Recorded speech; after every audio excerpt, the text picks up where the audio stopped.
Malam ini layar putih itu memang akan menayangkan sebuah film. Tapi sesungguhnya, cerita yang paling penting bukanlah yang muncul di layar. Cerita itu dimulai jauh sebelumnya.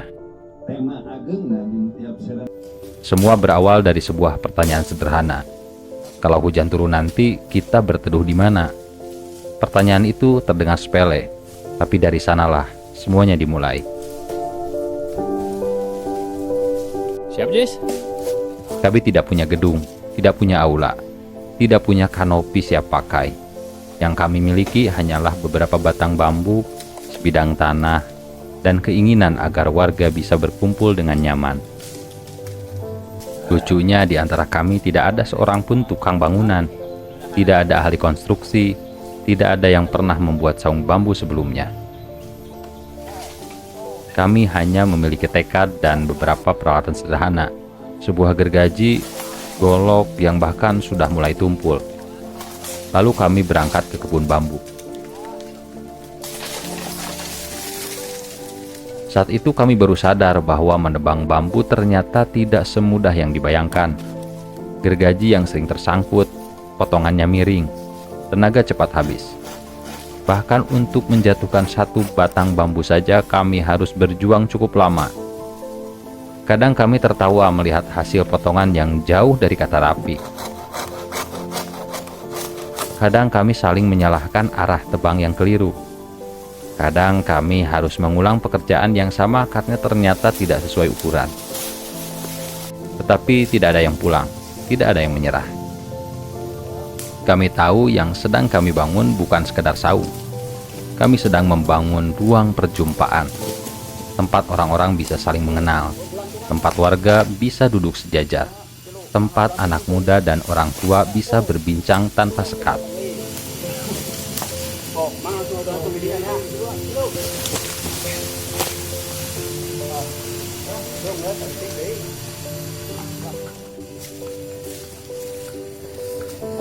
Hari demi hari bambu-bambu itu mulai terkumpul.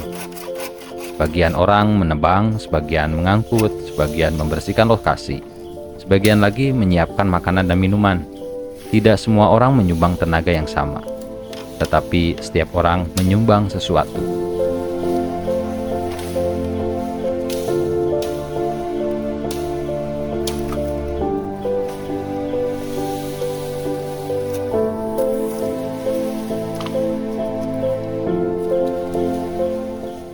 Dan ternyata sebuah mimpi besar memang seringkali berdiri di atas kontribusi-kontribusi kecil yang tulus. Ada yang menyumbang bambu, ada yang menyumbang materi, waktu, tenaga, dan pikiran. Ada yang datang hanya untuk membantu memegang tiang beberapa menit saja. Namun semua itu menjadi bagian penting dari cerita ini.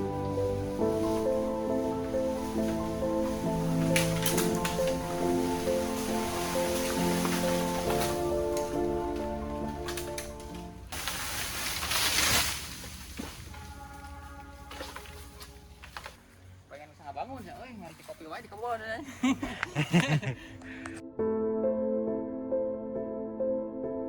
Sedikit demi sedikit, rangka bambu mulai berdiri.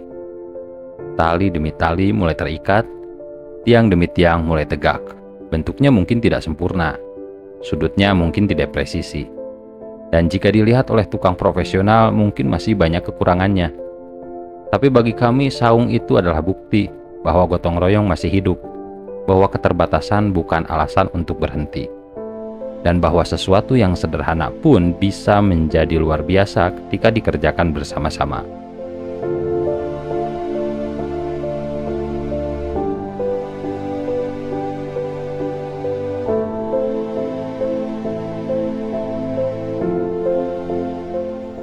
Lalu tibalah malam yang kami tunggu. Lampu-lampu sederhana mulai menyala, layar dipasang, warga mulai berdatangan. Anak muda, tokoh masyarakat, tetangga sekitar, mereka datang bukan karena tempatnya mewah, melainkan karena ada kerinduan untuk berkumpul. Dari saung bambu yang dibangun dengan gotong royong itu, obrolan mulai mengalir, tawa mulai terdengar, singkong rebus berpindah dari tangan ke tangan, cerita-cerita sederhana saling dibagikan. Alhamdulillah beberapa sesepuh hadir, ada anak muda juga sampai anak sekolah.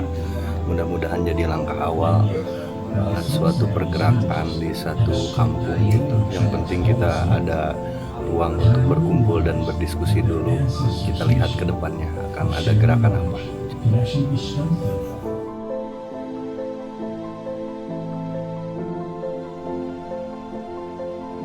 Dinamis, gumantung karena kayaan. Dan ketika film mulai diputar, kami menyadari satu hal. Yang sedang kami rayakan bukan hanya tontonan, tapi pertemuan. Bukan hanya film, tapi kebersamaan. Janten aya satu tradisi, upami istilah itu mah aya tukuh namina teh. Aya satu tradisi anu memang Malam itu kemudian ditutup dengan stand up. Makanya mohon izin, mungkin saya tidak akan membahas sesuatu yang terlalu berat. Saya akan membahas sesuatu yang ringan-ringan aja, yang santai-santai aja, yang dekat dengan masyarakat. Setuju? Setuju. Mari kita bahas Prabowo Subianto.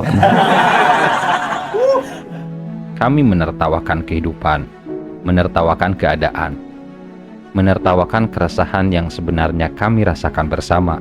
Karena terkadang harapan tidak selalu lahir dari kemewahan.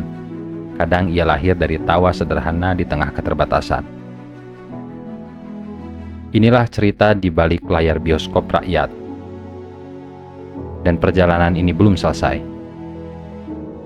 Karena bulan depan layar itu akan kembali terbentang. Cerita baru akan kembali dimulai.